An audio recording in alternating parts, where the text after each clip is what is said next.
ओम नमः शिवाय। पुष्प की माला थाल सजाऊं, गंगा जल भर कलश मिलाऊं, नौ ज्योति से दीप जलाऊं, चरणों में नित शीश झुकाऊं, भाव विभोर हो के भक्ति में रोम रोम रंग जाए, मन मेरा गाए ओम नमः शिवाय, ओम नमः शिवाय, ओम नमः शिवाय, ओम नमः शिवाय, ओम नमः शिवाय, ओम नमः शिवाय। अभयंकर शंकर अविनाशी, मैं तेरे दर्शन की अभिलाषी, जन्मों से पूजा की प्यासी, मुझ पे करना कृपा जराशी, तेरे सिवा मेरे प्राणों को और कोई ना भाए, मन मेरा गाए ओम नमः शिवाय, ओम नमः शिवाय, ओम नमः शिवाय, ओम नमः शिवाय, ओम नमः शिवाय। जय शिव शंकर।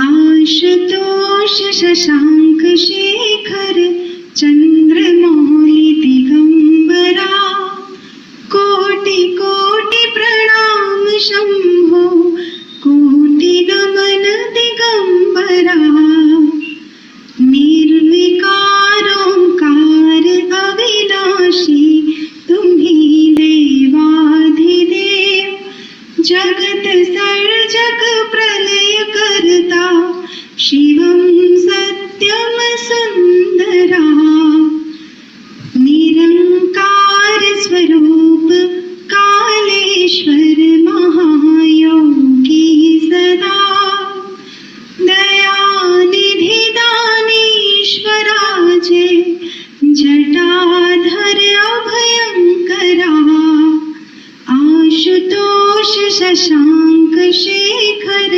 चंद्रमौली चिदंबरा, कोटि कोटि प्रणाम शंभो, कोटि नमन दिगंबरा, शूल पाणि त्रिशूल धारी, औगड़ी बागंबरी, जय महेश त्रिलोचनाय, विश्वनाथ विश्वंभरा, आशुतोष शशांक शेखर चंद्रमौली चिदंबरा, कोटि कोटि प्रणाम शंभो, कोटि नमन दिगंबरा, नाथ नागेश्वर हरो हर पाप शाप विशापतम, महादेव महान भोले, सदा शिव शिव शंकरा, आशुतोष शशांक शेखर।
प्रार्थना से शुरुआत करते हैं। शुक्लांबरं धरं विष्णु शशिवर्णं चतुर्भुजं प्रसन्नवदनं ध्यायेत् सर्वविघ्नोपशान्तयेत्। सरस्वती नमस्तुभ्यं वरदे कामरूपिणी विद्यारंभं करिष्यामि सिद्धिर्भवतु मे सदा। गुरुर्ब्रह्मा गुरुर्विष्णु गुरुर्देवो महेश्वरा गुरुर्साक्षात् परब्रह्म तस्मै श्री गुरवे नमः। ईश्वरो गुरुरात्मेति मूर्तिभेद विभागिने व्योमवत् व्याप्त देहाय दक्षिणामूर्तये नमः। माँ को प्रणाम करते हैं। ऋंकारासन गर्भितानलशिकां सौक्लिंकरां बिभ्रतीं सौवर्णाम्बरधारिणीं वरसुता धौतान्त्रिनेत्रोज्ज्वलां वन्दे पुस्तकपाशमङ्कुशधरां स्रग्भूषिताम् उज्ज्वलां त्वां गौरीं त्रिपुरां परात्परकलां श्रीचक्र संचारिणीं। आप सभी साधकों के हृदय में बसी माँ भगवती त्रिपुर सुंदरी राजराजेश्वरी श्री ललितांबिका महात्रिपुर सुंदरी के चरणों में वंदन। सभी बड़ों को वंदन, सभी को प्रणाम। श्री मात्रे नमः और जय श्री कृष्ण। तो आज जो है चैत्र महीने का प्रदोष रवि प्रदोष है और इस प्रदोष को अनंत त्रयोदशी कहा जाता है। तो जैसे कि हम सब जानते हैं कथा की तारकासुर के आतंक से जब देवता पीड़ित हुए और उन्होंने भगवान की जब जिसका नाश तो शिव जी के पुत्र द्वारा होना था और शिव जी समाधि में थे, तो सभी देवताओं ने मिलके कामदेव को राजी कर लिया कि वो जाके उनकी समाधि भंग करे। और देवताओं के कार्य के लिए बेचारा वो राजी भी हो गया। और जब उन्होंने जाके भगवान की शिव जी की समाधि भंग की तो शिव जी ने तीसरा नेत्र खोल करके उसको भस्म कर दिया। तो अब रति ने बहुत प्रार्थना करी तो एक कथा के अनुसार भगवान तब प्रसन्न हुए। एक कथा के अनुसार ललितांबिका ने अपना कृपा दृष्टि डाल के उसको फिर से जीवित किया। लेकिन उसको ये वरदान दिया कि अब तुम दो वरदान दिए। एक तो वो भस्म हो गया तो उसका अंग चला गया तो वो अनंग हो गया, मतलब बिना अंगों का हो गया। तो उसको कहा कि जब द्वापर में कृष्ण के पुत्र के रूप में तुम जन्म लोगे प्रद्युम्न के रूप में और रति के साथ तुम्हारा विवाह होगा तब तुम्हें फिर से तुम्हारा अंग प्राप्त होगा। तो ये सारी जो घटना घटित हुई ये अनंग त्रयोदशी, अनंग अंग बिना के ऐसी त्रयोदशी। तो मनमथ का कामदेव का एक नाम अनंग है। तो आज के दिन ये सब घटना घटित हुई थी, इसलिए इसको अनंग त्रयोदशी कहते हैं। अब शिव जी की आराधना का ये विशेष पर्व है और यहाँ पे इस मौके पर शिव जी के सौम्य स्वरूप जो आनंद भैरव कहा जाता है उनके द्वारा जो रचित प्रकट किया हुआ जो एक श्री माँ ललितांबिका त्रिपुर सुंदरी का एक छोटा सा कवच है, सुंदर सा और बहुत ही फलदायी और शुभदायक है, ऐसा मूल मंत्र कवच। तो उसको आज हम देखने जा रहे हैं। लेकिन देखो अभी अभी चैत्र नवरात्रि पूरी हुई है। तो होता क्या है कि नवरात्रि के दिनों में तो हम बड़े उत्साह में होते हैं और सारा मतलब पाठ पूजा सतचंडी नवचंडी यज्ञ करते हैं या तो सप्तशती का पाठ करते हैं, ये सारा बहुत चलता है। लेकिन जैसे ही नवरात्र खत्म हो जाता है तो फिर हम जैसे कि माँ को भूल जाते हैं। तो ये सब ना हो इसीलिए ये एक छोटा सा स्तोत्र आज हम देखने जा रहे हैं। तो वैसे तो देख अगर हम दुर्गा सभी कवच जो होते हैं तो अलग अलग कवच, जैसे राम रक्षा स्तोत्र है उसमें राम जी के नामों के द्वारा की रक्षा के लिए कवच मांगा गया है। ऐसे ही शिव का कवच है, हनुमत कवच है, ऐसे बहुत सारे कवच हैं। तो इसमें अनेक कवचों में इस विषय कवच की क्या विशेषता है, क्यों हम आज उसे देखने जा रहे हैं। तो ज्यादातर जो कवच है वो इष्ट देवताओं के नाम के नामों को हम अपने अंगों के ऊपर प्रस्थापित करके रक्षा की प्रार्थना करते हैं। लेकिन इस कवच की यह विशेषता है कि इसमें ललिता त्रिपुर सुंदरी के नामों का कहीं उल्लेख नहीं है। यह है उनका मूल जो मंत्र है श्री विद्या का पंचदशी मंत्र, उस मंत्र के बीजाक्षरों के द्वारा उनको हमारे अंगों के ऊपर प्रस्थापित करके उनके द्वारा माँ की रक्षा की प्रार्थना की गई है। तो यहाँ पे जो है जैसे हम और मंत्रों को जानते हैं, ओम नमः शिवाय, ओम गं गणपतये नमः, ओम नमो भगवते वासुदेवाय। तो ये सारे मंत्र ऐसे हैं कि इनमें इष्ट देवताओं को ज्यादातर प्रणाम किया गया है या नमस्कार किया गया है। लेकिन ये जो इनके विपरीत जो प्रसिद्ध श्री विद्या का पंचदशी मंत्र है, इसमें कोई ऐसा शाब्दिक अर्थ नहीं है। आपको अजीब लगे ऐसे सब नामों के बीजाक्षरों के जुमले हैं, 5 फिर 6 फिर 4, तो 15 अक्षर मिलके पंचदशी मंत्र बनता है। तो यहाँ इस मंत्र के प्रत्येक बीज अक्षरों में बहुत ही रहस्यमय गूढ़ अर्थ छिपा हुआ है, और उन्हीं गूढ़ अर्थों को उजागर करने के लिए हम इस कवच के द्वारा उसको देखेंगे। तो पहले जानते कि इस स्तव के नाम का अर्थ क्या है। तो सभी स्तव में इसको रत्न रूप कहा गया है। इस स्तव का कवच का जो नाम है, मूल नाम है, वो श्री ललिता मूल मंत्र कवच स्तव रत्न। जैसे देवी खड्गमाला स्तोत्र रत्न है, वो एक स्तोत्रों में रत्न है जो हम पूजा श्री यंत्र की पूजा करने में उसका उसके द्वारा पूजा की जाती है तो पूरी पूजा का फल प्राप्त होता है। इस तरह यह जो स्तव है, कवच है, ये सारे कवच, सारे देवी देवताओं के जो कवच है, उन सब में शिरमोर अग्र और उसको रत्न का नाम दिया गया है। तो अब ये देखो, शिव जी बड़े दयालु हैं, और वो जानते हैं कि कली काल में लोग लंबे दीर्घ ऐसे पाठों का पारायण भी नहीं कर सकते हैं, और उच्चारण तो जाने ही दो। तो जैसे अभी दुर्गा सप्तशती है, तो उसमें कई कठिन ऐसे शब्द हैं, तो सारे लोग उसका उच्चारण नहीं कर पा रहे हैं। तो भगवान जो है दया करके ऐसे एक छोटे से स्तोत्र की रचना करके उसको प्रकट कर देते हैं हम जैसे सामान्य लोगों के लिए, कि इतना तो हम कर ही सकते हैं, इतना तो कली युग में कोई कर ही सकता है।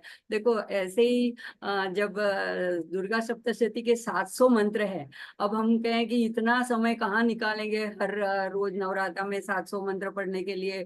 तो तब शिव जी ने देवी से पूछा, देवी तम भक्त सुलभ, ऐसे करके पूछा कि ऐसा कोई सुलभ उपाय कलिकाल के लिए बता दीजिए। तो देवी ने 7 मंत्र, जो 700 के अंदर से चुने हुए 7 मंत्रों का एक स्तोत्र, जिसको सप्तश्लोकी दुर्गा कहते हैं, वो प्रकट कर दिया। तो दूसरी बार ये हुआ कि अगर सप्तशती भी नहीं कर सकते हैं तो कौन सा मंत्र किया जाए। तो देवी ने शिव जी से पूछा, तो शिव जी ने कहा, देवी श्रृणु श्रृणु, आप मेरे से सुनो कि कुंजिका स्तोत्रम ऐसा उत्तम स्तोत्र है। तो कभी शिव जी गुरु बन जाते हैं, पार्वती जी उनसे प्रश्न पूछती हैं, कभी पार्वती गुरु बन जाती है, शिव जी उनसे प्रश्न पूछते हैं। ये जो दैवी जोड़ा है, इनका दैवी दंपति है, ये हमेशा हमारे कल्याण के अर्थ ऐसे एक एक नए स्तोत्र को प्रकट करते रहते हैं। तो ऐसा ही यह एक स्तोत्र है। तो इसमें देखो जैसे पूरा अगर हम पूरा श्री यंत्र की पूजा वगैरह करें तो बहुत सारे घंटे लग जाते हैं। तो तब उन्होंने देवी खड्गमाला स्तोत्र रत्न प्रकट कर दिया पार्वती जी से पूछने पर। तो यहाँ पे ये जो ललिता मूल मंत्र कवच स्तव रत्न है, तो पहले तो हम इस स्तोत्र के नाम का अर्थ समझते हैं कि ये ललिता के मूल मंत्र के बारे में बताता है। मूल मंत्र जो पंचदशी मंत्र है, और ये पंचदशी मंत्र को मंत्रराज कहा जाता है। इसके 3 कूट है, तो ये वाग्भव कूट, कामराज कूट, शक्ति कूट। तो ये तीनों कूट यानी तीनों विभाग ये एक एक गायत्री मंत्र के तुल्य माना जाता है। तो एक पंचदशी मंत्र का अगर हम पाठ करते हैं तो मूल गायत्री के 3 पाठ के समान बन जाता है। अब कवच क्यों जरूरी है? देखो कहीं पे भी हमें अगर जाना हो, जैसे हम धूप में जाते हैं तो भी हम छाता लेकर के जाते हैं, कुछ तो प्रोटेक्शन करते हैं अपने आप का। अगर ठंड होती है तो हम गर्म कपड़े पहन लेते हैं। तो इसी तरह अगर युद्ध में जाते हैं तो लोग बख्तर पहन लेते हैं, कवच पहन लेते हैं। तो जहाँ पे कोई बाधा आती है, कोई विघ्न आता है, तो उससे अपने शरीर की रक्षा के लिए हमें एक कवच की जरूरत पड़ती है। लेकिन साधना में तो हमारे मन में ही कई सारे विकार विचार आते रहते हैं, तो और भी जो आसपास के वातावरण में से भी कोई ना कोई विघ्न आता रहता है। तो इन सब की बाधाओं को दूर करने के लिए हमें कवच की हमेशा जरूर पड़ती है। तो कोई भी पूजा पाठ शुरू करने से पहले आप एक कवच जरूर बोल लीजिए। अगर कुछ भी नहीं कर पाते हैं तो इतना छोटा सा, ये सिर्फ 4-5 श्लोकों का बना हुआ अति लघु, अति छोटा ऐसा है। देखो, अगर सप्तशती का देवी का कवच देखें तो वो भी बहुत बड़ा है, राम रक्षा स्तोत्र करे तो वो भी बहुत बड़ा है। तो ऐसे कवच तो बहुत सारे हैं, लेकिन वो सारे बहुत लंबे लंबे हैं। लेकिन ये वाला जो है, ये शिव जी बड़े दयालु है, कृपालु है। जानते हैं कली काल में लोग इतना टाइम नहीं निकाल पाएंगे, तो अति छोटा सा ऐसा उन्होंने ये आनंद भैरव, जो शिव जी का सौम्य रूप है, ये इनके मंत्र दृष्टा ऋषि हैं और उन्होंने ये प्रकट किया है। तो अभी कि अगर हम इस पंचदशी का मंत्र का अभ्यास करते हैं या ललिता अंबिका की कोई साधना करते हैं, तो साधकों को क्या है, ये आराधना करने में कुछ अभ्यास में आने वाली हर प्रकार का विघ्न, बाधा, अड़चन, रुकावट, इनको ये बचाने के लिए है, उससे सुरक्षा देने के लिए। और क्यों? क्योंकि ये बाधाएं जो है, या तो आलस आता, जड़ता आ जाती है, या तो कोई ना कोई विघ्न आ जाता है, तो हम हमारा अनुष्ठान छोड़ देते हैं, तो हमारी आध्यात्मिक प्रगति नहीं होती है।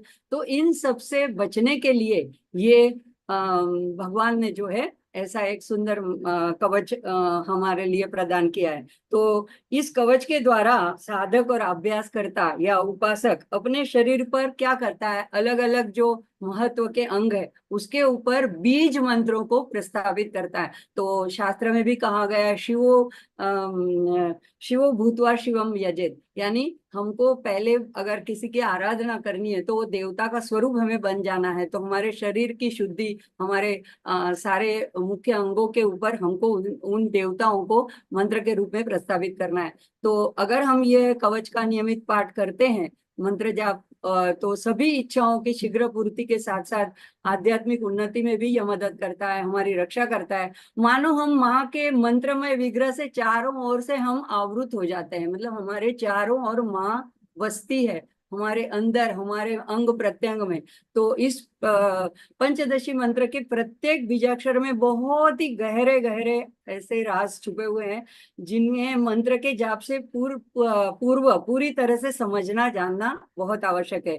तो जब इस तरह पंचदशी मंत्र की या तो श्री विद्या की, माँ त्रिपुर सुंदरी के ये मूल मंत्र की जप के माध्यम से कोई पूरी तरह से समझ करके अभ्यास किया जाता है, तो यह भक्त को आत्मोन्नति के मार्ग पर अग्रसर कराता है। और अंत में क्या लक्ष्य है हमारा, जन्म मृत्यु के चक्र से छुड़वा देता है। तो ये हमारे पर शिव जी की अनन्य कृपा है, इसीलिए उन्होंने ये हमारे लिए मंत्र एक छोटा सा कवच हमारे लिए प्रकट किया गया है। तो आइए हम देखते हैं इस मंत्र रूप कवच को।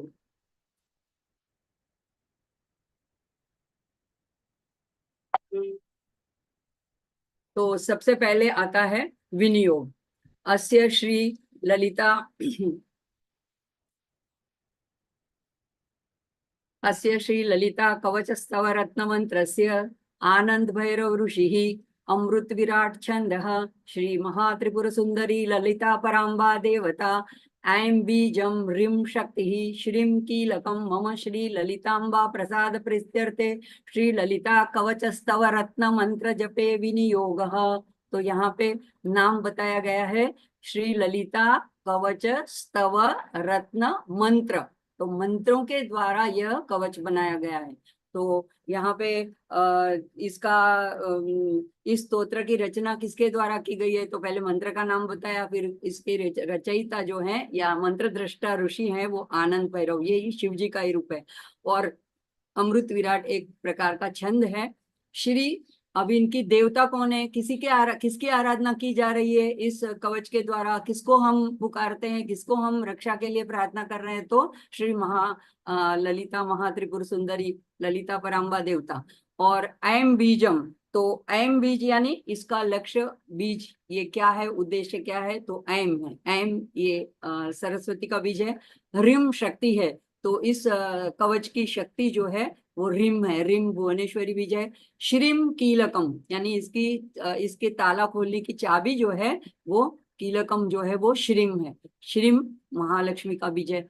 मम श्री ललितांबा प्रसाद प्रीत्यर्थे, तो ये बहुत महत्व का विनियोग का वचन है कि हम कोई अपनी भौतिक इच्छाओं की पूर्ति के लिए विनियोग नहीं कर रहे हैं, हम कर रहे हैं ललितांबा की प्रसाद सिद्धि द्वारा, यानी उनका प्रसन्नता, उनकी प्रीति संपादन करने के लिए इस कवच स्तव रत्न मंत्र का हम जप करेंगे, उसी के लिए हम इस कवच का विनियोग कर रहे हैं।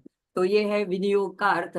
ये किसी भी स्तोत्र के पहले विनियोग कहा जाता है और इसमें इतनी सारी बातें बताई जाती है। आगे देखते हैं। अब करन्यास आता है। तो हमने पिछले साल जब चैत्र नवरात्रि के 5वें दिन नवरात्रि में मंत्र उपासना ये कड़ी में देखा था, तो यहाँ पे उसमें हमने डिटेल में देखा था कि कैसे ये करन्यास किया जाता है। तो न्यास अनेक प्रकार से किए जाते हैं। सामान्य रूप से, प्रमुख रूप से ऋषियादि न्यास, करन्यास, अंगन्यास, ऐसे 3 प्रमुख रूप से किए जाते हैं। तो हम यहाँ पे आज देखेंगे करन्यास और हृदयन्यास, हृदयादि अंगन्यास। तो करन्यास, कर यानी हाथ, तो हाथों की जो उंगलियां हैं उनमें हमको बीज मंत्रों की स्थापना करनी है। बीज मंत्र क्या है, माँ का विग्रह है, तो उसको हमें यहाँ पे स्थापित करना है। तो दोनों हाथों से दोनों पहले अंगुष्ठाभ्याम कहते हैं, तो अंगूठे के निचले पोर से लेकर के ऊपर तक पहली उंगली से फिराना है, ऐम, और मंत्र बोलते जाना है, ऐम अंगुष्ठाभ्याम नमः, यानी हम दोनों अंगुष्ठ पे ऐम बीज मंत्र को प्रस्तावित कर रहे हैं। रिम, अब दूसरा जो मंत्र है तो तर्जनी यानी पहली उंगली, तो इसके नीचे पोर से लेकर के ऊपर तक हाथ अंगूठे को फिराना है। तो रिम तर्जनीभ्याम नमः, श्रीम मध्यमाभ्याम नमः, मध्यमा बीच की उंगली है, बड़ी उंगली है। और फिर वापस इस तीनों बीजाक्षरों को उल्टा करके श्रीम अनामिकाभ्याम नमः, और ह्रीम कनिष्ठिकाभ्याम नमः, ऐम करतल कर पृष्ठाभ्याम, करतल कर का नीचे का भाग, कर पृष्ठ पीछे का भाग, करतल कर पृष्ठाभ्याम नमः। तो इस तरह से ये कवच शुरू करने से पहले उंगलियों से करन्यास करके देवताओं के मंत्र को हमको प्रस्तावित करना है। आगे देखेंगे हृदय आदि अंगन्यास। तो ऐम हृदयाय नमः, तो यहाँ पे हमको ऐम बोलते हुए हृदय को छूना है, 5 उंगलियों से हृदय को छूना है। ऐम हृदयाय नमः, रिम शिरसे स्वाहा, तो ऐसे करके माथे के ऊपर जहाँ पे सहस्त्रार है वहां पे हमको इसको प्रस्तापित करना है। श्रीम शिखाए वषट, तो पीछे जहाँ पे हम जूड़ा बांधते हैं स्त्रियां, तो वहां पे शिखा पुरुष रखते हैं, वहां पे श्रीम शिखाए वषट। श्रीम कवचाय हुम, तो दोनों हाथों की भुजाओं से दोनों अगल बगल में पकड़ के अपने को जैसे कि हम आलिंगन दे रहे हैं इस तरह से कवच बनाना है। श्रीम कवचाय हुम, रिम नेत्रत्रयाय वौषट, तो तीनों आंख जो दोनों आंख और आज्ञा चक्र, नेत्रत्रयाय वौषट। और ऐम अस्त्राय फट बोलते वक्त दाहिने हाथ की दोनों उंगलियां, पहली 2 उंगलियों को लेकर के सिर से घुमा करके बाएं हाथ के ऊपर ताली बजानी है, ऐम अस्त्राय फट, ऐसे 3 बार। और फिर राइट साइड से लेकर के ओम भूर्भुवः स्वरोमिति दिग्बंधः, यानी चारों तरफ से 10 दिशाओं का दिग्बंध किया, फिर से वातावरण में से या अनिष्ट कोई ऐसी दुरात्माएं हो या ऐसे अनिष्टकारी तत्व है, ये हमारी अभी जो हमारा स्वाध्याय चल रहा है इसमें कोई बाधा न पहुंचाए। और जब हम मंत्र जप करने बैठेंगे तो उसमें उस साधना में हमें बाधा न पहुंचाए। ये दिग्बंध है। और जब पूरा हो जाता है कवच तो दिग विमोकः बोला जाता है, यानी दिशाओं को फिर से हम बंधन से मुक्त कर देते हैं। आगे देखेंगे। अब आता है ध्यान का श्लोक। हर एक कवच का और हर एक स्तोत्र का एक ध्यान मंत्र होता है। ये ध्यान मंत्र जब हम बोलते हैं तो हमारी आंखों के सामने माँ का विग्रह सामने साक्षात प्रकट हो जाता है। तो ध्यानम श्री विद्याम परिपूर्ण मेरु शिखरे बिंदु त्रिकोणे स्थिताम वागीशादि समस्त भूत जननीम मंचे शिवाकारके कामाक्षीं करुणारसार्णवमयीं कामेश्वराङ्कस्थितां कान्तां चिन्मयकामकोटिनिलयां श्री ब्रह्म विद्यां भजे। तो यहाँ पे एक एक अक्षर देखेंगे। श्री विद्या, तो यहाँ पे माँ की आराधना करते हैं। आखिरी का शब्द है भजे, यानी भजता हूँ और ध्यान करता हूँ, दोनों अर्थों में प्रयोग किया जाता है। तो यहाँ पे ध्यानम है, तो मैं माँ का ध्यान कर रहा हूँ। कौन सी किस किस प्रकार की माँ है, वो कैसी है, तो मैं उन दिव्य माँ का ध्यान करता हूँ जिनका ज्ञान श्री विद्या के रूप में वर्णित है। श्री विद्याम, श्री विद्या, श्री चक्र, पंचदशी मंत्र और माँ का विग्रह, ये सारे एक रूप हैं। तो श्री विद्याम कहने से भी माँ ललिता त्रिपुर सुंदरी का ही उल्लेख किया जाता है। तो श्री विद्याम, मैं उन दिव्य माँ का ध्यान कर रहा हूँ जो परिपूर्ण है, वे सब प्रकार से पूर्ण है। और वे कहाँ पे स्थित है, तो मेरु शिखर है, यानी जो श्री यंत्र होता है जो 3 डायमेंशनल होता है मेरु, तो उसके शिखर में, उसके 3 डायमेंशनल के अंतिम जो त्रिकोण होता है उसके ऊपर बिंदु के रूप में बिंदु त्रिकोणे स्थिताम, तो यानी श्री चक्र भी उन्हीं का विग्रह है। तो श्री चक्र में जो स्थित है ऐसी माँ का मैं ध्यान, दिव्य माँ का मैं ध्यान कर रहा हूँ। और क्या आगे वर्णन माँ का है। वागीशादि, वागीश यानी वाग यानी वाणी के, ईश यानी देवता यानी ब्रह्मा जी, उनके आदि यानी ब्रह्मा आदि, समस्त भूत जननी, तो समस्त यानी पूरा, आ ब्रह्म कीट जननीम ललिता सहस्त्र नाम में आता है। तो कीट से लेकर के ब्रह्मा तक के सारे भूत, चर अचर, जो सभी प्राणी मात्र की जो जननी है और जो ध्वनि और प्रकाश की भी जननी है, ऐसी माँ का मैं ध्यान करता हूँ। और वो कहाँ पे है और उनका कहाँ पे वो विराजमान है, तो मंचे शिवाकार के, तो ये जो है वो शिव की गतिशील ऊर्जा है, अति चेतना, जिसको चेतना कहते हैं, वो शिव जो है वो स्थिर चेतना यानी स्टैटिक एनर्जी कहा जाता है, चैतन्य, पूर्ण शुद्ध चैतन्य। और माँ जो है वो उनकी डायनामिक एनर्जी, गत्यात्मक शक्ति कही जाती है। तो उस मंच पर माँ आसीन है। तो और वे कामाक्षी हैं, उनका नाम क्या है, तो उनको कामाक्षी के रूप में। अब कामाक्षी क्यों कहा गया, तो सबसे पहले ये जो माँ प्रकट हुई है ये अगस्त्य मुनि के तप के द्वारा दक्षिण में कामकोटि पीठ में, वहां पे जब उन्होंने ललितांबिका का ध्यान किया तो वहां पे वो है वे कामाक्षी के रूप में प्रकट हुई थी। तो इसीलिए यहाँ पे उनको कहा गया है कि मैं उन कामाक्षी का ध्यान कर रहा हूँ। करुणा रसार्णवमयीम, और कैसी है, तो कामना और कामाक्षी, काम अक्षी, तो काम का अर्थ इच्छा भी होता है, काम का अर्थ प्रेम भी होता है। तो पूर्ण सभी प्रकार की कामनाओं, इच्छाओं का, प्रेम का जो अवतार है, और जो करुणा रस से परिपूर्ण है, उसका अर्णव यानी उनका समुद्रमयी है, यानी कि उससे सराबोर है। तो ऐसी जो है और जो कामेश्वर से अभिन्न है, ऐसी कामेश्वरांक स्थित, कामेश्वरांक स्थिताम, कामेश्वर के अंक में स्थित, उनकी गोद में जो स्थित है ऐसी, और जो ऐसी दिव्य मोहक माँ है जो कि कांताम उनकी पत्नी है, कांतिमय है, सौंदर्यमयी है, चिन्मयी यानी कि विशुद्ध ज्ञान स्वरूप है, और कामकोटि निलयाम, तो एक प्रकार से देखे तो करोड़ों करोड़ों कामों काम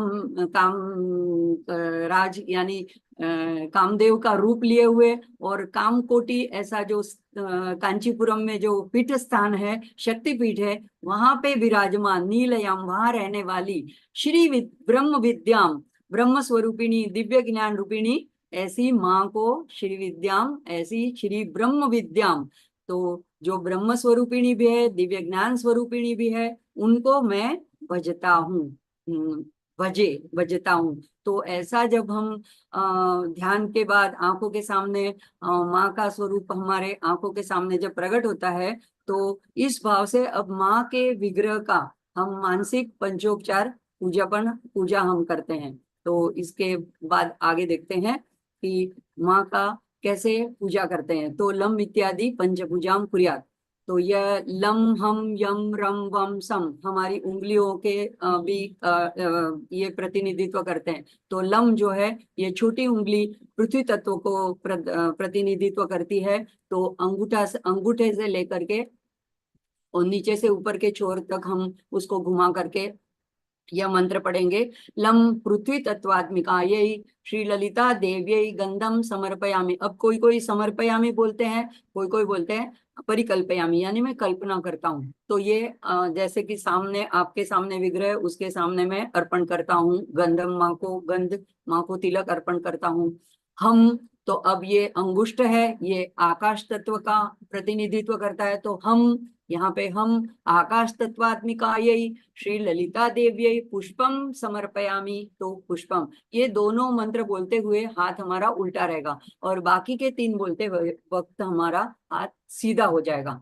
यम, तो पहली उंगली जो है यह वायु तत्व का प्रतिनिधित्व करती है। तो यम वायु तत्वात्मिकायै श्री ललिता देव्यै धूपम समर्पयामि।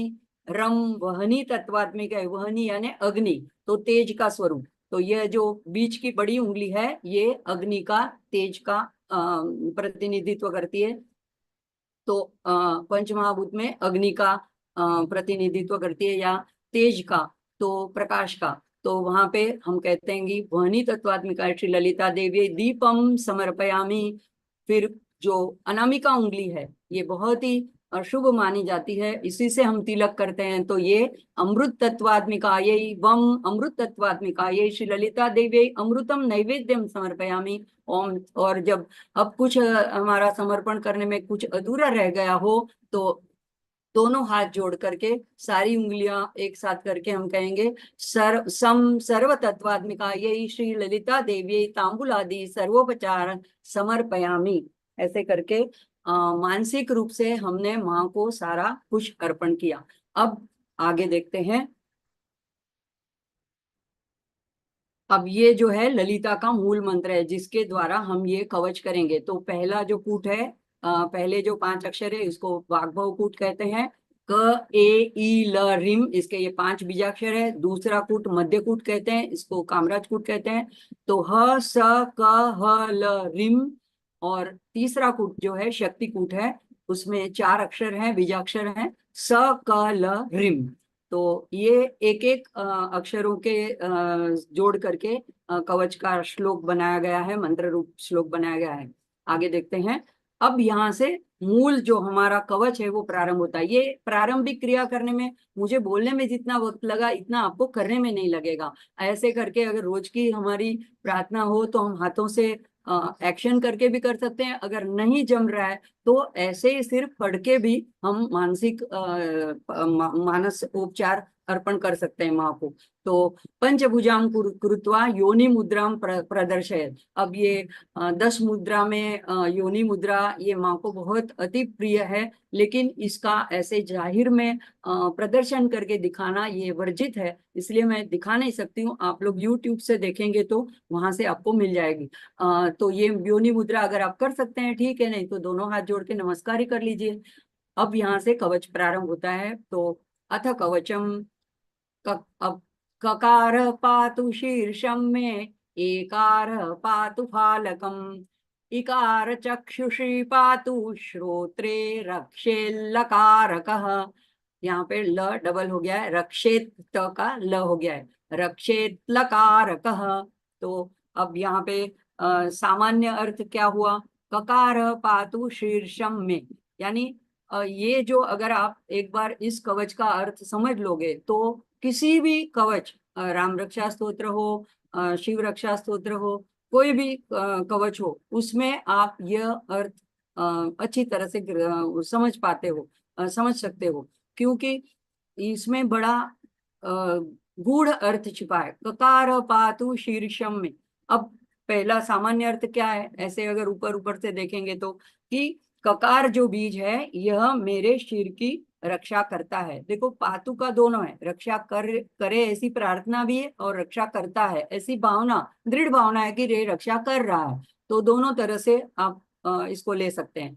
तो ककार पातु शीर्षम में, यानी ककार बीज मेरे शीर्ष की, सिर की रक्षा करता है। एकार पातु फालकम, जो दूसरा बीज अक्षर है ए, वो मेरे माथे की, फालकम भाल की, और जहाँ पे दोनों पाथी बनाते हैं बालों के बीच में, तो उस प्रदेश की फालकम वहां पे भी कहते हैं, तो उसकी रक्षा करता है। इकार चक्षुषी पातु, ई दीर्घ ई जो है वो मेरी दोनों आंखों की, चक्षु की रक्षा करता है या रक्षा करे। और श्रोत्र, इसको रक्षा कौन करे, तो लकारकः, लकार बीज मंत्र जो है वो मेरे दोनों श्रोत्र यानी दोनों कानों की रक्षा करता है। तो अब यहाँ पंचदशी के प्रथम वाग्भव कूट के 4 अक्षर इस प्रथम श्लोक में लिए गए हैं। तो क ए ई ल रिम, उसमें से अब ये पहला ककार है, जो क को कहते हैं ब्रह्मवाचक, और वो शिव को दर्शाता है। सौंदर्य लहरी के 32वें श्लोक में आचार्य ने ये बात बताई है। तो ककार जो है वो शिव को दर्शाता है। तो यहाँ पे क बीज में क्या शक्ति है ये बीज मंत्र में, तो ये इसमें बुराई को दूर करने की, मानसिक शांति प्रदान करने की क्षमता है। और ये किसको एक्टिवेट करता है, तो सहस्त्रार चक्र, हमारा जो ऊर्जा केंद्र है यहाँ पे, तो हम शीर की, और देखो कहीं पे भी कोई चोट लगती है हाथ पैर में तो इतना कोई नुकसान नहीं होता है, लेकिन अगर माथे पे चोट लग जाए तो वो बड़ा फेटल होता है। तो इसीलिए ये सबसे हमारा प्रमुख अंग है सहस्त्रार। यहाँ पे माँ सहस्त्रदल पद्म में शिव शक्ति रूपिणी वहां पे निवास भी करती है, ये गुरु का भी स्थान माना जाता है। तो इसकी रक्षा करने के लिए हम ककार शिव को हम प्रार्थना कर रहे हैं क बीज मंत्र से।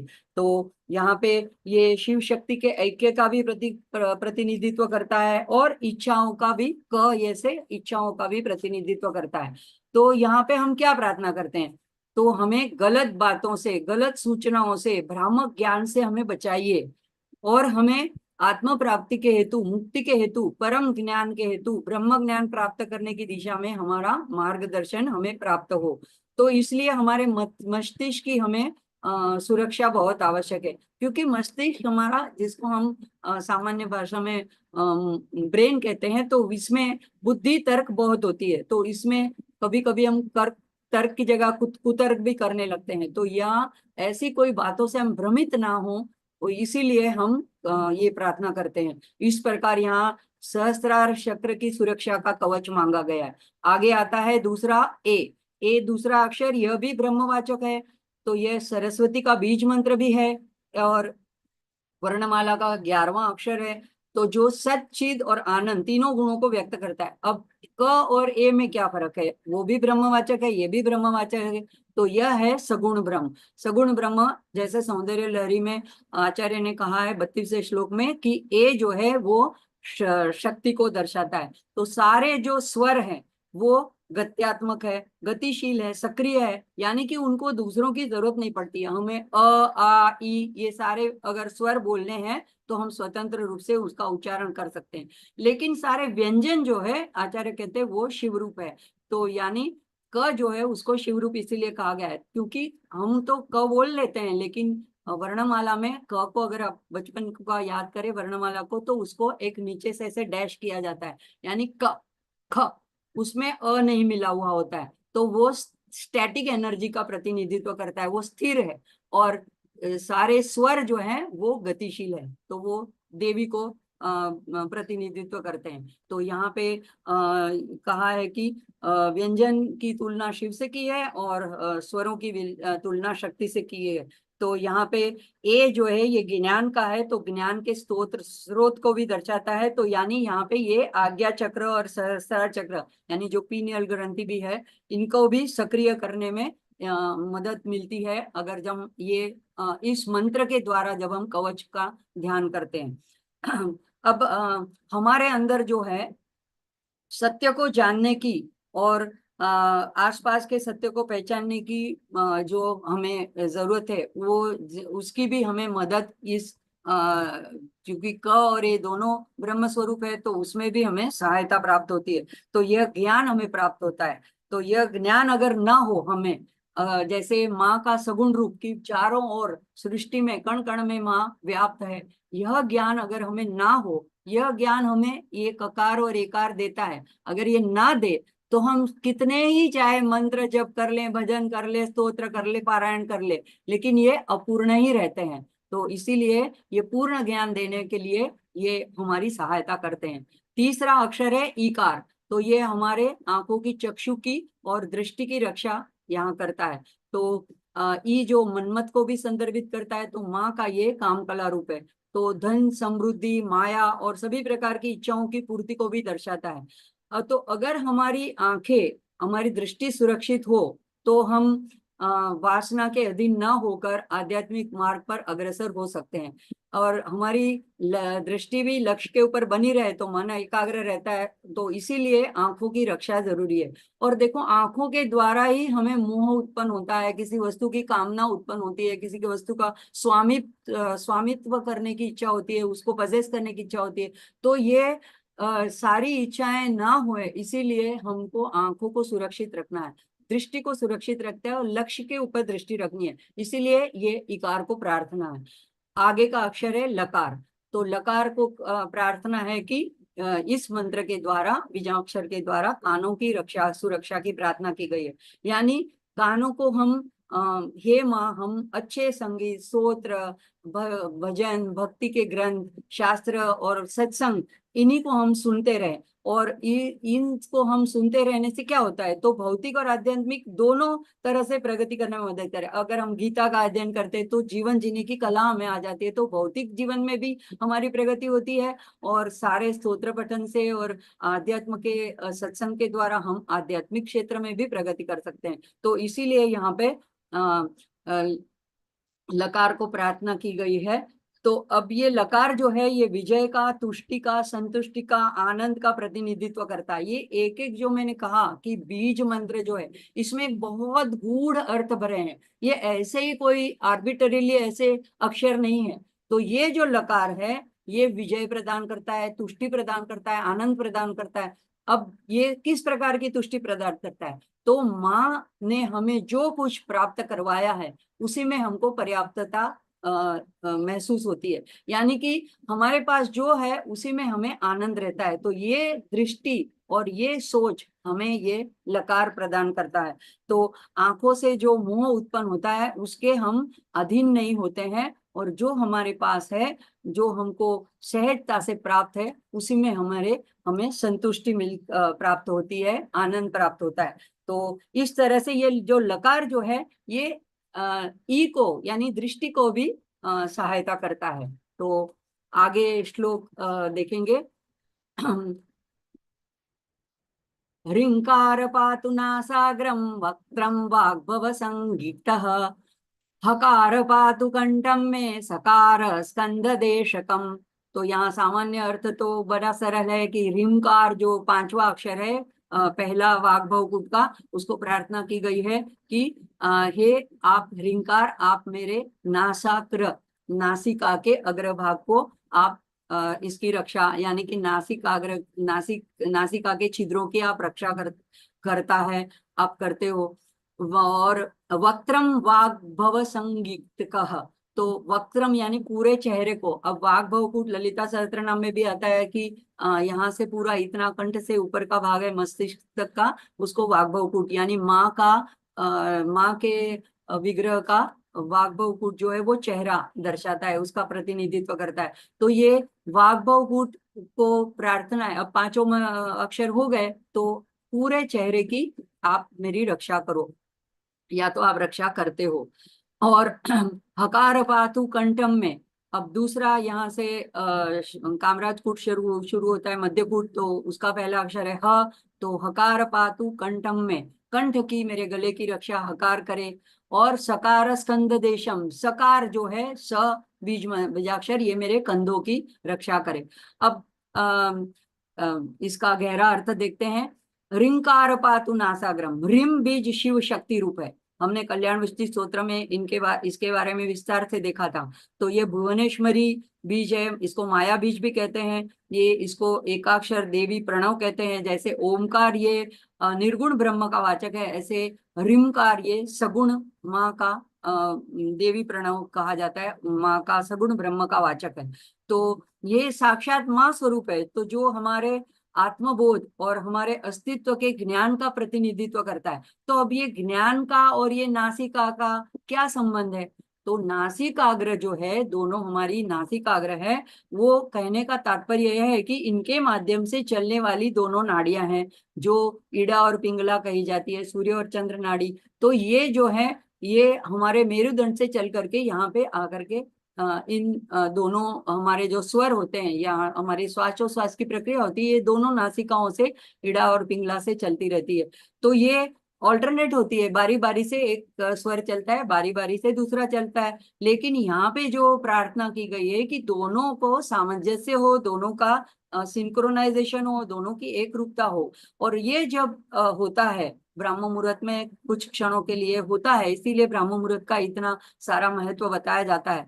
तो तब इसकी प्रार्थना इसीलिए की गई है कि उस वक्त फिर कुंडलिनी शक्ति जो है, वो सुषुम्ना के मार्ग से इन संतुलित नाड़ियों के वजह से वो सभी चक्रों को भेदन करती हुई, उनको सक्रिय करती हुई ऊर्ध्व दिशा में आगे बढ़ सकती है।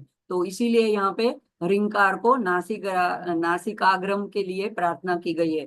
तो अब ये वाग भवकूट जो है वो ज्ञान खंड कहलाता है। यानी माँ की तीन शक्ति है, ज्ञान शक्ति, इच्छा शक्ति, क्रिया शक्ति। तो ज्ञान शक्ति जो है, तो ज्ञान खंड ये वाग भवकूट है।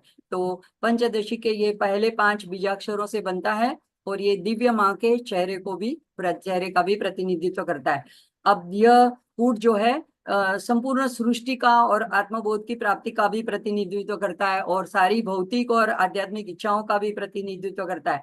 अब शुरू होता है दूसरा कूट, तो हकार पाठु कंठम में। तो यहाँ पे हकार जो है, ये कामराज कूट का इच्छा खंड का, इच्छा शक्ति के खंड का ये पहला अक्षर है। ये सौर ऊर्जा, सूर्य की ऊर्जा का और अंतरिक्ष तत्व का, अभी हमने पंच मानसिक पूजा में देखा, जो अंगुष्ठ है वो हम जो है वो आकाश तत्व का प्रतिनिधित्व करता है। तो ये हकार जो है, ये सौर ऊर्जा का और साथ साथ में अंतरिक्ष का और आकाश तत्व का और हमारे सांसों का भी प्रतिनिधित्व करता है। तो सभी प्रकार की शुभता और मुक्ति प्रदान करने वाला अत्यंत शक्तिशाली बीज है। और कंठ में जो है विशुद्धि चक्र है, तो ये विशुद्धि चक्र की भी सक्रियता करता है, उसकी रक्षा करता है। तो हमारे कंठ से भी हमारी वाणी से भी कोई ऐसे शब्द बाहर ना आए, और हमारी वाणी को भी सरस्वती का वरदान प्राप्त हो। हम यहाँ पे सारे वाग देवता हैं, तो यहाँ पे हकार को कहा गया है कि आप मेरे कंठ देश की रक्षा करो। सकार स्कंद देशम, तो अब देखो यह इच्छाओं का कूट है, तो कौन सी इच्छा जगाता है? इच्छाओं तो दोनों प्रकार की हो सकती है, भौतिक, क्योंकि माँ है, भोग और मुक्त दोनों दोनों देने वाली है, और भुक्ति मुक्ति जिसको जो चाहिए वो मांग सकता है। लेकिन हमको भोगों की इच्छा कम कर करके मुक्ति, आध्यात्मिक इच्छाओं को बढ़ाना है। तो ये हमारी सारी नेगेटिव, नकारात्मक संवेदनाओं को नष्ट करने में ये हकार हमारी मदद करता है, सक्षम है।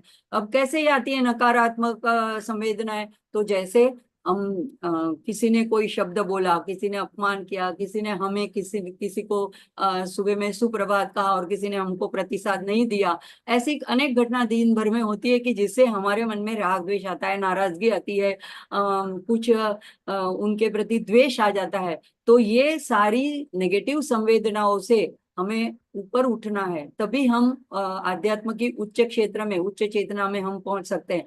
तो इसी के लिए ये नष्ट करने में ये हकार हमारी मदद करता है। तो हमारे कर्मों को जलाने की इच्छा को जागृत करता है कि हमें अभी नए कर्म नहीं करने हैं। फिर आता है सकार।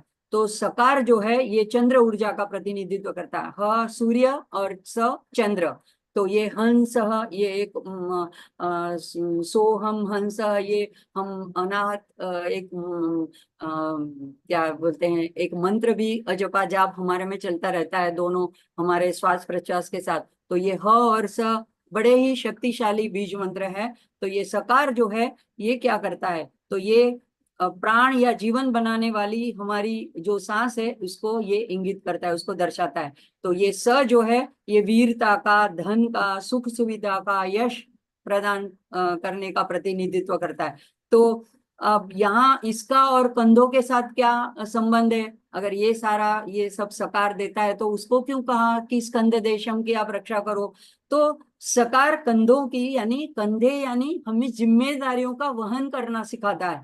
अगर चंद्र ऊर्जा के कारण क्या होता है कि व्यक्ति जो है वो संतुलित हो जाता है, शांत हो जाता है, जीवन में कोई भी अड़चन आए तो वो उससे झुंझलाहट, घबराहट या बौखला नहीं जाता है, लेकिन शांति से उसका उपाय सोचता है और उसका मार्ग निकालने में वो सक्षम रहता है। तो ये जब मन में शांत होता है तभी उसको सॉल्यूशन दिखाई पड़ता है। तो ये सकार जो है ये हमको कंधों के ऊपर जिम्मेदारियां लेने में सक्षम बनाता है। तो हम जैसे कहते भी है कि अगर किसी ने कोई घर घर की कोई व्यक्ति का अगर मृत्यु हो जाती है और कोई छोटा बच्चा अगर वो सारी जिम्मेदारियों का निर्वाह करता है, कहते हैं कि इसने सारा भार अपने कंधों पे ले लिया, तो ये हम बोलते भी हैं। तो इसी तरह से यहाँ पे सकार स्कंद देशम कहा गया है। अब साथ ही जो है ये वीरता और सारा सुख सुविधा धन प्रदान करने वाला भी है। तो ये क्योंकि यहाँ पे इच्छा शक्ति है तो अपनी इच्छाओं के साथ कार्यान्वित करते हैं। जो आगे हमने आगे हमारा ज्ञान था, ज्ञान कूट, तो ज्ञान प्राप्त करने के बाद में इस कूट में हम कार्यान्वित होते हैं तो साथ में हमको सिद्धियां भी मिलती है, प्रशंसा भी मिलती है, तो उपलब्धियां भी होती है। तो उससे हम बह ना जाए, उसके उसमें प्रभाव में ना आ जाए, ये भी हमको बचाता है ये हकार और सकार। तो आगे आते हैं ककारो हृदयम पातु। तो ककारो यानी इसके बाद में ह स क तीसरा अक्षर है। तो हृदयम पातु, हृदय यानी अनाहत चक्र के साथ संबंधित है, तो उसको सक्रिय करने की यहाँ पे बात है। अब हृदय को क्यों संभालना है? तो हृदय में दूसरों के प्रति घृणा, द्वेष ऐसी भावनाएं न आकर के माँ का जैसे हृदय प्रेम, करुणा, दया से परिपूर्ण होता है, तो ऐसा ही ये ककार जो है ये इच्छा का प्रतीक है, क। तो ये इच्छा दोनों प्रकार की हो सकती है, लेकिन हमें आध्यात्मिक इच्छा को बढ़ाना है। आध्यात्मिक इच्छा क्या है कि जैसे माँ सभी को प्रेम करती है, आसपास की प्रकृति को, सभी को अपना प्रेम बांटती है, ऐसे ही हम में भी ऐसा प्रेम आ जाए और हम भी सभी के प्रति प्रेम से बर्ताव करें। अब ये कैसे पता चले कि हमारा हृदय का यह अनाहत चक्र सक्रिय हो गया है? तो ऐसी व्यक्ति जो होती है वो हर एक चीज में कुछ ना कुछ अच्छा ही ढूंढ लेती है और सभी को वो सराहना करती है। तो चाहे वो पेड़ पौधे हो, पशु पंखी हो, आसपास की प्रकृति हो, आसपास के लोग हो, तो सभी को यह किसी में दोष दर्शन नहीं करते हैं और सभी को प्रेम पूर्ण से व्यवहार करते हैं। तब हम कह सकते हैं कि इसका ये जो अनाहत चक्र है ये सक्रिय हो गया है। तो इस वजह से हम ऐसा प्रेम जो बिना शर्त, बिना वजह, यानी स्वार्थ प्रेरित नहीं कि हमको कुछ उसके से फायदा हो जाए, इस तरह का जो प्रेम, अहेतु की प्रेम जो माँ का प्रेम होता है, ऐसा प्रेम जो करने लगे हम, तो हमें समझना चाहिए कि हमारा अनाहत चक्र सक्रिय हो गया है। और किसमें हम ऐसा देख पाते हैं? तो संत जन, हमारे गुरुदेव जो होते हैं उनका ऐसा ही हृदय होता है प्रेम पूर्ण। सामने कैसी भी व्यक्ति हो, जितनी अपूर्णता से भरी हुई, कितनी बुराइयों से भरी हो, लेकिन वो उनके परे जाके उसके अंदर बसी हुई ललितांबिका को देख करके उनसे प्यार करते हैं। तो ऐसे ही संतों जैसा हृदय हमारा भी हो, इसीलिए हम यहाँ पे ककारो हृदयम पातु कहते हैं। हकारो जठरम तथा, तो बीजाक्षर को कहते हैं जठर यानी पेट को। तो यहाँ पे पेट में जो है हम जो पूरे स्वास्थ्य का आधार जो है हमारा जठर के ऊपर है। तो जो हम खाएं, यानी सारी ज्ञान इंद्रियों से जो हम खुराक अंदर ले उसका अच्छी तरह से हम मनन करें, चिंतन करें, पाचन करें, तो ये सो जठर जैसे अन्न का सारी चीजों का पाचन करता है और फिर सब पोषक तत्वों का शरीर में निर्वहन करके अनावश्यक चीजों को बाहर निकाल देता है। इसी तरह से हकार हमारे जठर की रक्षा करे। लकारो नाभि देशम, लकार इसके बाद का जो अक्षर है छठा अक्षर, उसको कहते हैं कि अब ये नाभि देश, नाभि यानी मणिपुर चक्र। तो मणिपुर चक्र की क्या खासियत है कि ये हम अपने माँ से, अपने मूल स्रोत से जुड़े हुए रहते हैं। जब हम शिशु होते हैं माँ के गर्भ में तो हम नाभि से हम जुड़े रहते हैं। तो इसी तरह ये नाभि जो है हमको अपनी माँ की याद दिलाती है, नाभि चक्र। तो ये ऊर्जा का भी केंद्र है और ये हमको अपनी माँ के साथ जुड़े रहने की क्षमता दिलाता है। तो जिससे हम अपने आध्यात्मिक मार्ग पे माँ हमारा मार्गदर्शन पथदर्शन करती रहे। तो इसीलिए लकारो नाभिदेशम तु रिंकार पात गुह्यकम। अब इसके बाद का रिम जो आखिरी शब्द है उसको प्रार्थना की है कि गुह्यम, तो जो हमारे गुह्य अंग है, जो रिप्रोडक्टिव अंग है, उनको आप उसका रिंकार जो है यह इसकी रक्षा करे। तो ये सूक्ष्म आध्यात्मिक बुद्धि प्रदान करता है ये जो रिंकार है। तो ये हमारी बुद्धि जो है अच्छे कर्मों में हम उसको योग्य दिशा में उसको उपयोग कर सकते हैं। जैसे कि अब आगे देखा ज्ञान कंठ, फिर ये है, अब यहाँ पे ये कूट पूर्ण हो रहा है।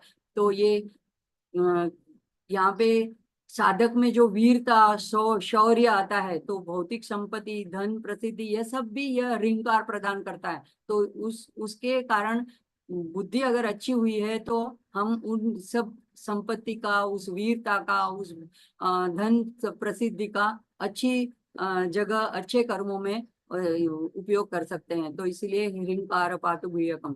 अब आगे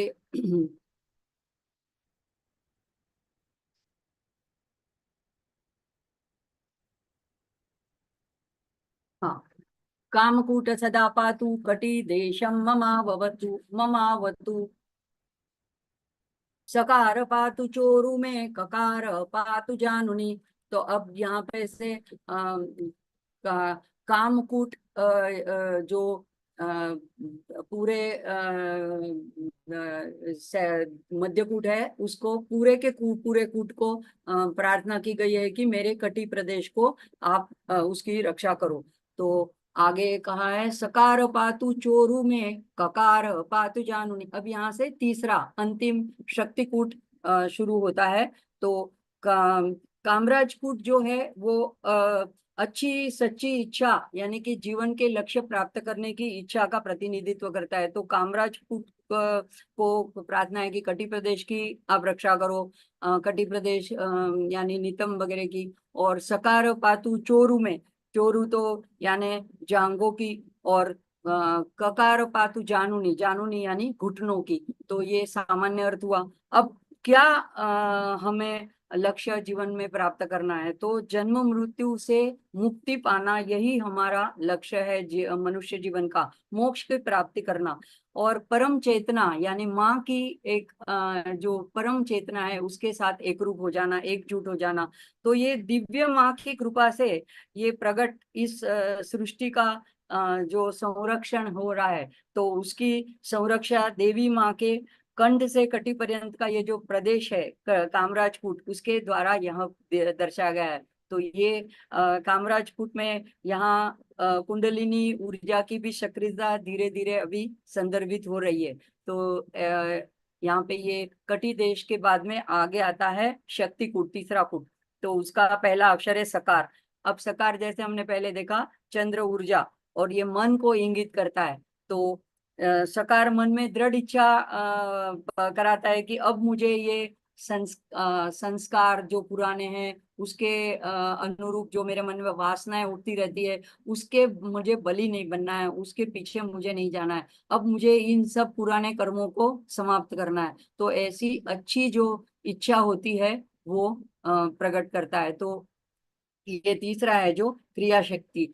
तो एक पहले इच्छा शक्ति, ज्ञान शक्ति, इच्छा शक्ति, क्रिया शक्ति। तो ये सकार जो है ये मूल बंध और ब्रह्म ग्रंथि इससे जुड़ी ऊर्जा शक्ति को संदर्भित करता है। तो ये जो कूट है तो ये भौतिक संसार से, वासनाओं से जुड़ा हुआ ये कूट है। तो उसे संबंध हमको तोड़ करके आध्यात्मिक यात्रा को शुरू करनी है। इसीलिए हमें इस शक्ति कूट में प्रार्थना करनी है कि हमारे सकार पातु चोर में।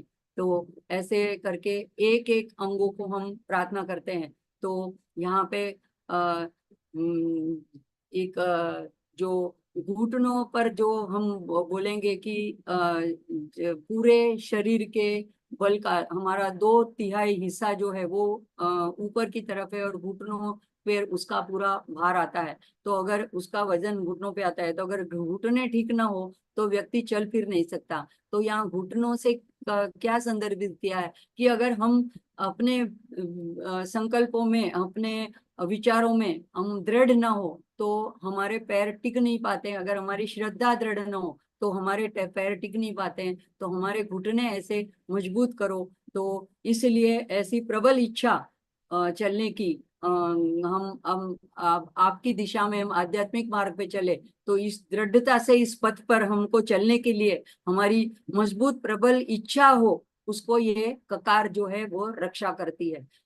ककार से रक्षा की जाती है। अब आगे आता है, लकार पातु जंगे में, ऋंकार पातु गुल्फकौ, शक्तिकूटम सदा पातु पादौ रक्षतु सर्वदा। तो लकार पातु जंगे में। अब लकार बीज पैरों की और जंगे यानी पैर, घुटनों के नीचे का हिस्सा, पिंगलियां भी बोलते हैं। और रिंकार पादु गुल्फकौ, तो जो टकने कहते हैं घुटना, तो उस टकनों की वजह से हम पंजे को हिला पाते हैं। तो वहां की रिंकार रक्षा करें। और शक्ति कूटम सदा पादु पादो रक्षतु सर्वदा, यानी पूरे पैरों की रक्षा शक्तिकूट सर्वदा हमेशा करते रहे। तो ये सामान्य उसका अर्थ हुआ।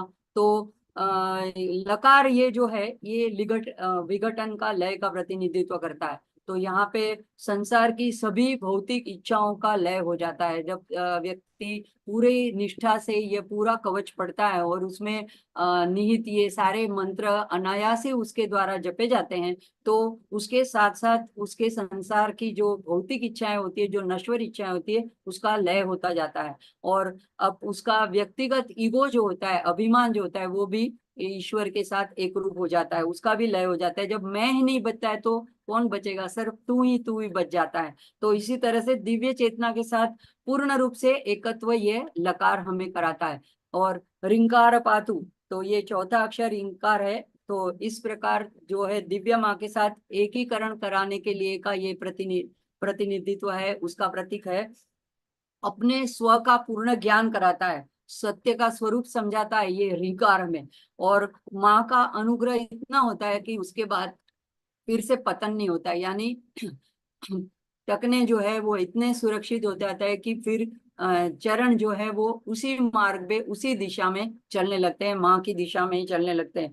तो सच्चा आध्यात्मिक परिवर्तन व्यक्ति में होने लगता है और यहाँ पे सब कर्म नष्ट होने लगते हैं और अंतिम जो कारण शरीर है उसका भी नाश हो जाता है। और जब वो ही नहीं बचता है तो आगे के पूर्व कर्म भी खत्म हो जाते हैं। तो यहाँ पे हमारे संस्कार, वासना जिनके कारण हमें नया जन्म लेना पड़ता है वो भी नष्ट हो जाता है। तो ये कूट जो है, ये शक्ति कूट, ये माँ के कटीज से लेकर के पैर तक, पैरों के निचले नीचे के भाग यानी पैरों तक के शरीर का प्रतिनिधित्व करता है।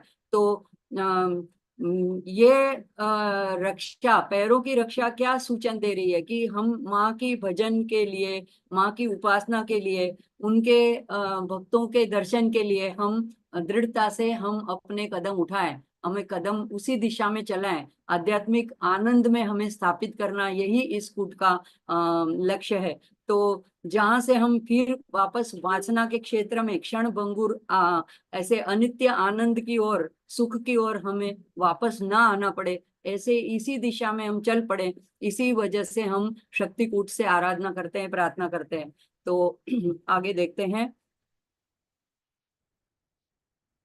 मूल मंत्र, अब ये फलश्रुति बताते हैं। मूल मंत्र कृतम चे च एतत् कवचम, संधि है यहाँ पे, चैतत् कवचम यो जपे नरः प्रत्यहम नियत प्रातः तस्य लोकावशं वदाह।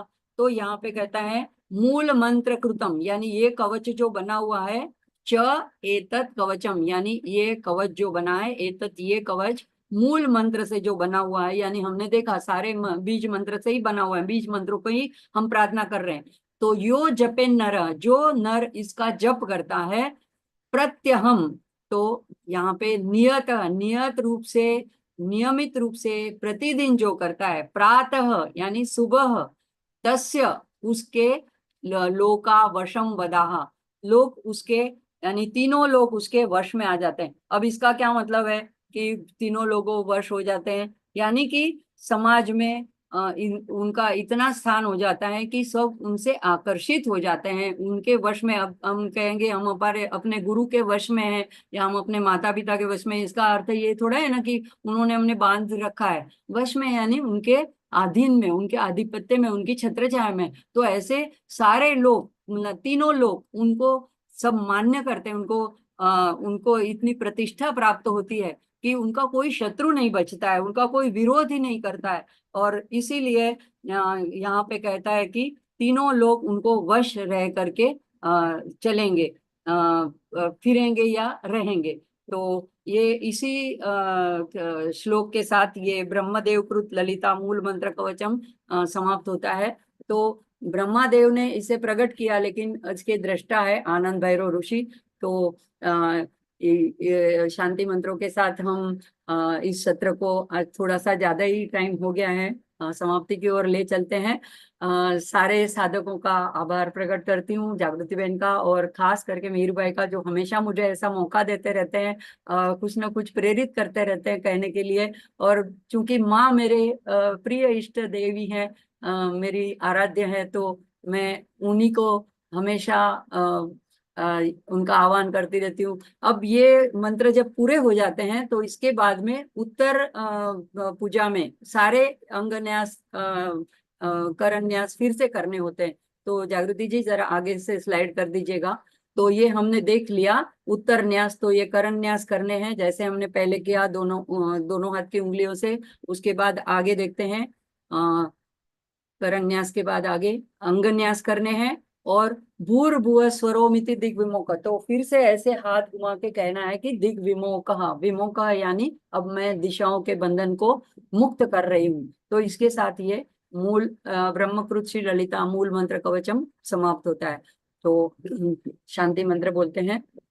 ओम पूर्णमद पूर्णमिदं पूर्णात् पूर्णमुदच्यते पूर्णस्य पूर्णमादाय पूर्णमेवावशिष्यते। ओम शांति शांति शांति। हरि ओम श्री गुरुभ्यो नमः। हरि ओम। सभी को जय श्री। माँ भगवती की कृपा से आज अनंग त्रयोदशी और रवि प्रदोष के यह पुण्य काल में माँ ललिताम्बा की आराधना करने का माँ भगवती की कृपा से हम सबको अवसर प्राप्त हो रहा है। और चैत्र मास मधुमास चल रहा है, तो ये इसमें भी एक विशेष बात है। और आज रवि प्रदोष है, तो हम सायं 7 बजे भी शिव सहस्त्र नाम स्तोत्र के द्वारा भगवान महादेव का पूजन करेंगे। माँ भगवती और भगवान महादेव अर्धनारीश्वर विग्रह है।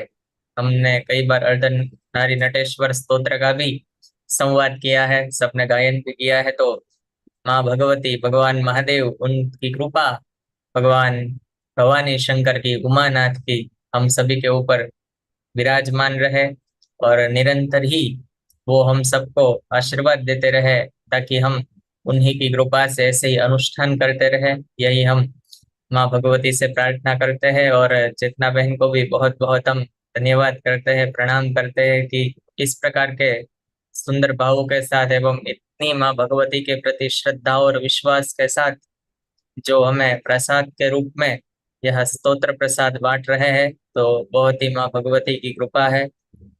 पुनः प्रणाम करते हैं। आइए आज के सत्र को हम विराम की ओर ले जाए, सभी साथ मिलकर के भगवान महादेव का जय घोष करें। नमः पार्वती पार्वती हर हर महादेव महादेव हर हर हर